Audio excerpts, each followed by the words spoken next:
many of you have ever said or done something out of anger that you later regretted? Anger can either be constructive or destructive. A lot of us do unhealthy things with our anger. We get hijacked by our anger and end up erupting. Like when you stub your toe and suddenly you're cursing at the stupid coffee table.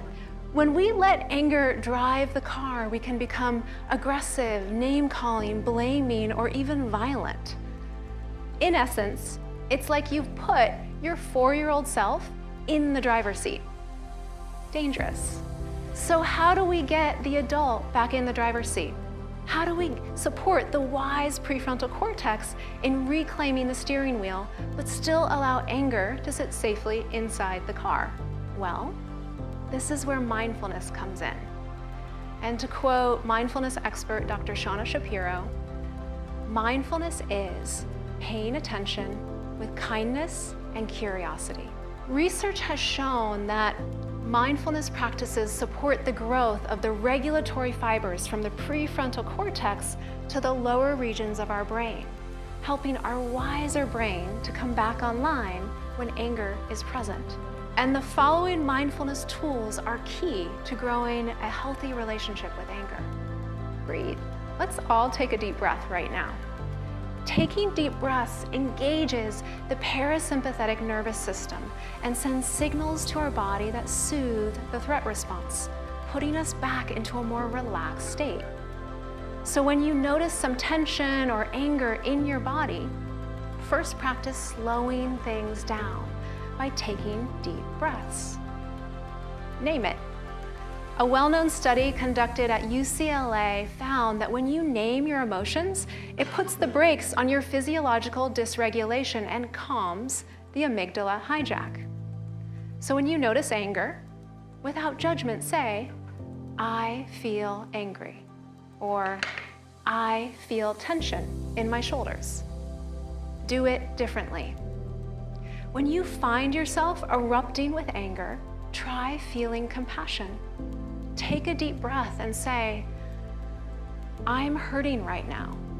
How can I be kinder to myself and those around me?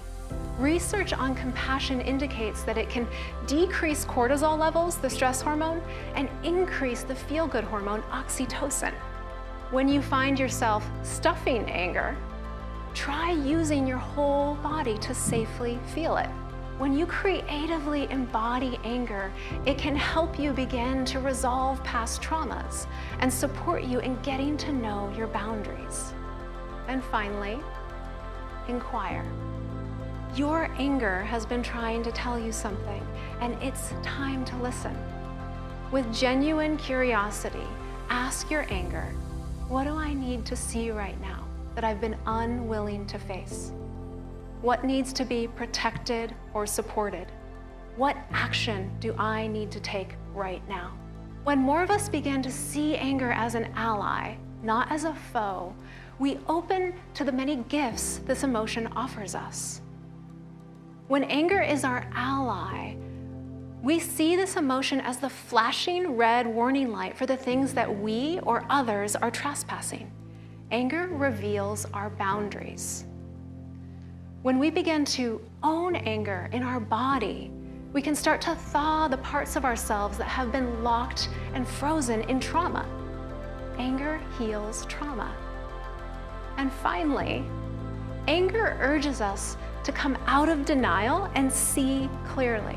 But we can't just stop there. Anger hangs around until we take action on what we see. Anger inspires action.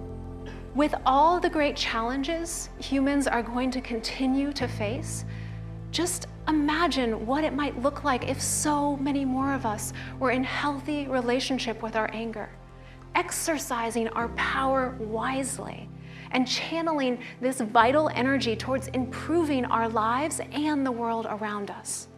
So the next time you feel angry, will you pause, take a deep breath, and get to know this potent ally?